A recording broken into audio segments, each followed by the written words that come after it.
we're back to working on this small block 350 Chevy motor. My dampener finally came in today. It's just an aftermarket one. So I'll show you the proper way of installing it. You can always read the instructions, but I choose not to. It's just your regular 6-inch dampener. I'll show you the right way of doing it. Most people have just ever used a 2x4 and smashed it on. I've also been guilty of doing that in the past, but we've upgraded since. So I'll show you the proper way of doing it and the procedure. Always put just a little bit of light oil on the end of your crankshaft, just to help everything heat. And just help it slide on a little bit better.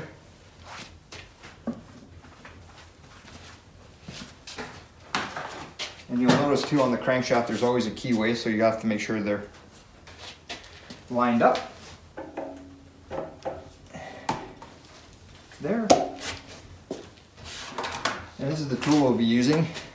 And you can get them from any speed shop, any aftermarket place, but it's paid for itself many times.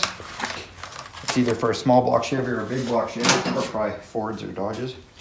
And it just threads into your crankshaft. And make sure you get it in there quite a bit. You don't want to pull your threads.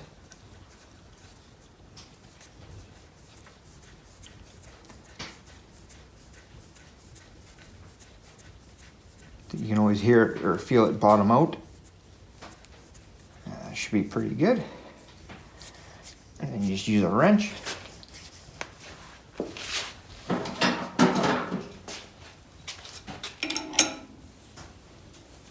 And you'll feel it going on fairly easy. It will get a little tighter as you go.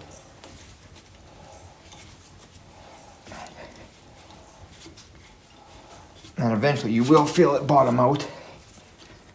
Right there. Okay, that's good. Just back that off. Sometimes this will be a little tight. Just grab your wrench. There we go. I said it's a pretty easy installation, but this tool makes it all the difference. And like I said, some people are guilty, and me too, of just using a 2x4 and whacking it on. Those are our younger days. Then also there's a bolt that you put on there, but also yet again, before I put it on, you always use some thread lock.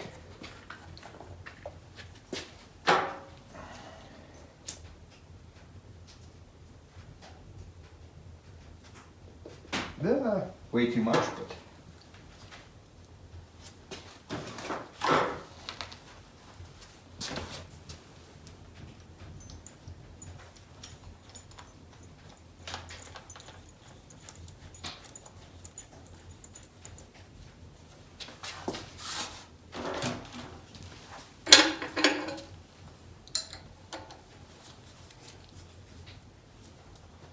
and always put thread lock on your bolts. And there you have it. It has all the lines for dialing for when you do your timing. And yeah, there you go. Pretty simple, easy to do. Thanks.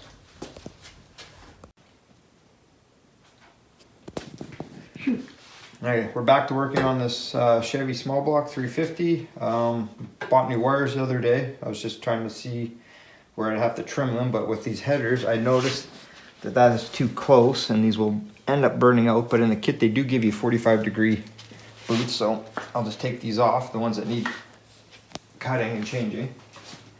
And like I said, the kit does come with 45-degree boots and new terminals, so they're pretty easy to do.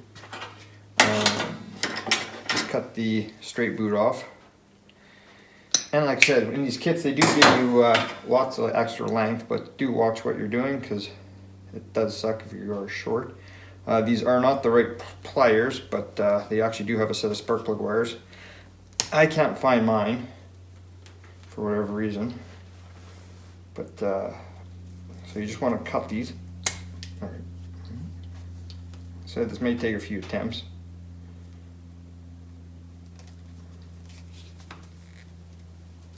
Alrighty, perfect. And you'll see that this is what you're trying to get, just as part of the core wire. And then I always just put a bit of soap and water, just makes the boot slide on a lot easier.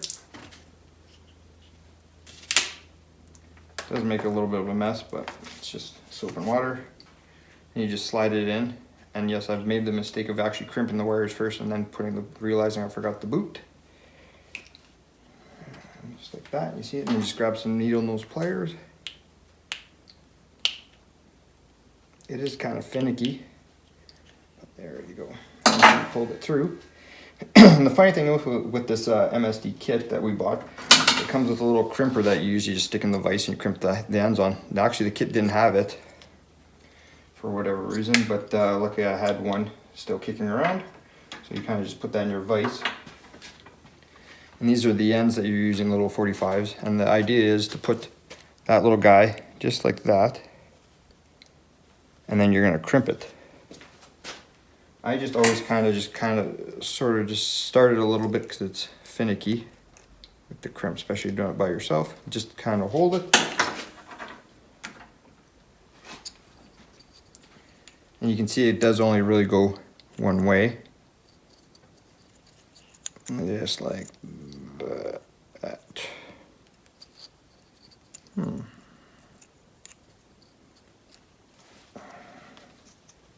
Kind of shit in the bed there. Alrighty. Okay, and then you just see the two little tangs right there. Put it in your vise. And squeeze it till there's no gap left. There. Perfect. Like I said, good thing I still always keep those.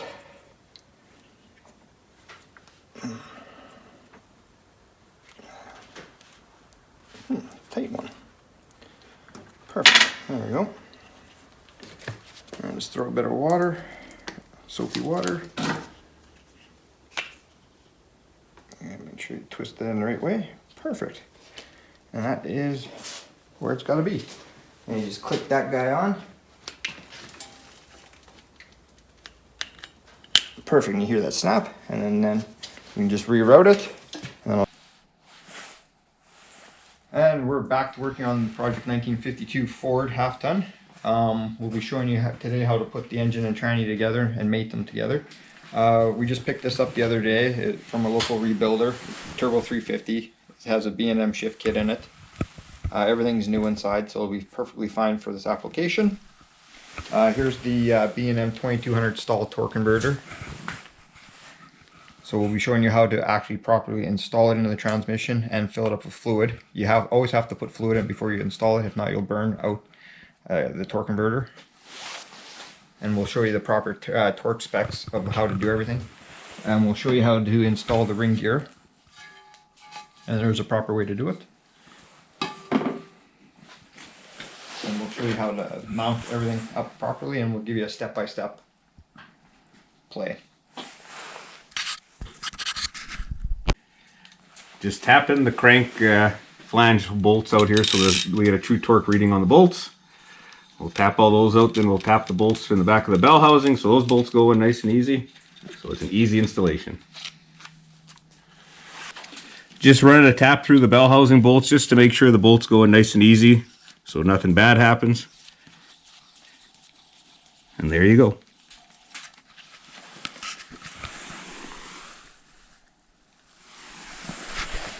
Okay, ready? Just here installing the flex plate on the crankshaft here. Make sure that your hole lines up to where it's supposed to be. Nice snug fit. We're using new Moroso bolts. Never reuse old bolts because they've already been torqued to stretch. We'll put them on with Loctite, some blue Loctite just to help. We will torque them to 60 foot-pounds. I like to bring them up in 2 stages. Take them to about 45 and then take them to the final stage of 60. I'm just using a blue thread locker today.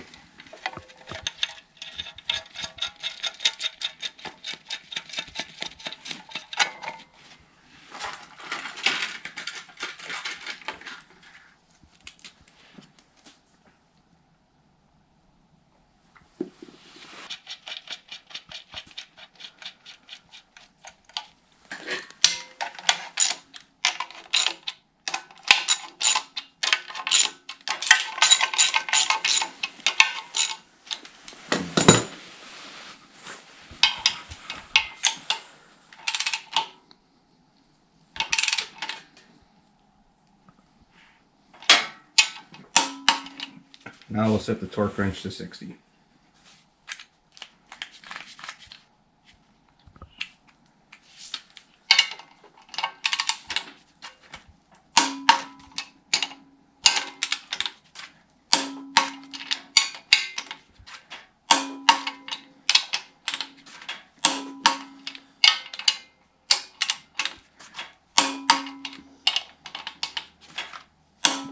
And I torque them in a crisscross pattern, and that's it. This way. Yeah, don't. When installing a new torque converter like this one, the instructions recommend putting in 1 quart or 1 liter of tranny fluid before initial startup, so you do not have a dry torque converter. I'll put in it. It takes a while to go down. You got to kind of shake it and kick it a bit, but it'll take it. We'll let that settle for a couple of minutes. We're getting ready to put the torque converter on. We've taken some fluid, lubed up the front snout so we don't have a dry going to the seal. We fill the torque converter up with fluid. Come on.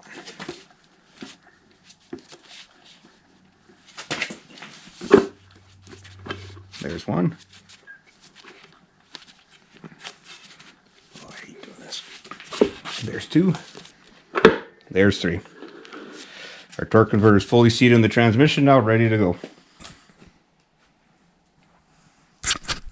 We're just getting ready to put some Loctite on the torque converter bolts.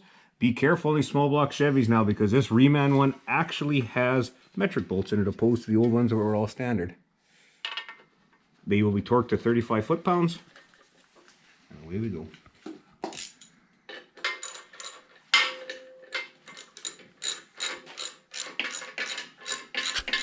And we'll go around and then torque them all down. The truck's gonna have to go back. I wouldn't bother filming this. Ready? You lower down. Oh, okay, I gotta go. Yeah, I'm pretty much right there, almost saying. okay. I'm off. Bring the. Okay, now. Right there. Coming down.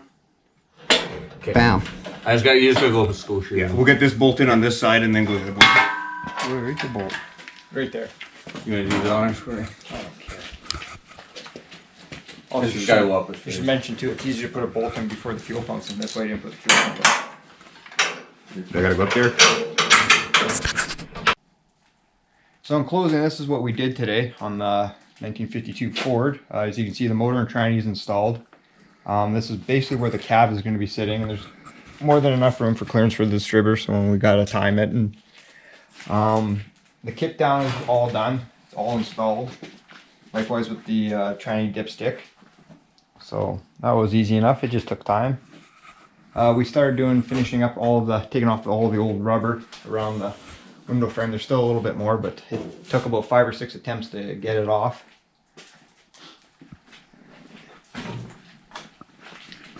Also made these little brackets for the just the brake hoses there. They wouldn't rub, so they're good.